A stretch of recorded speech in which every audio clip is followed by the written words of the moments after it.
Tanche, on a lancé la V0 de Noir Amer. L'idée, manger, écouter un album à fond. Même la pizza, elle est gentrifiée, frérot. Tu peux pas avoir une boîte de pizza normale. Et en parler genre, vraiment. En parler genre, vraiment. Parce qu'en fait, nous, les autres auditeurs de rap, on sait pas parler de rap. On n'en parle pas vraiment, tu vois. C'est trop grave. Hein. Et on a mis play sur un album majeur du rap français, l'opéra Puccino d'Oxmo.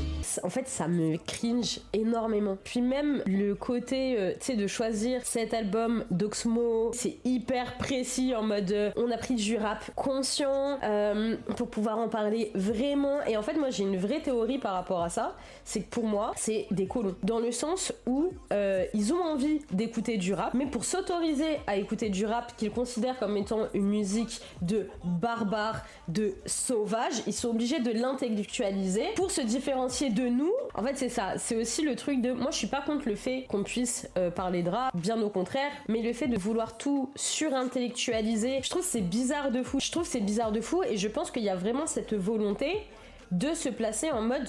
Moi, je veux bien écouter du rap, mais je veux me différencier du bas peuple, du peuple populaire qui, lui, écoute ça sans réellement comprendre. Moi, je suis au-dessus de vous parce que j'arrive à comprendre la plume critique que Oxmo Puccino, il peut avoir. Et je suis juste en mode... Ça, pour moi, c'est la gentrification du rap. C'est la gentrification du rap et c'est très école de commerce corps. Parce que ça coûte 7 balles, ma gueule. 7 balles pour se poser et écouter Oxmo Puccino avec une pizza, frérot. Mais ça va pas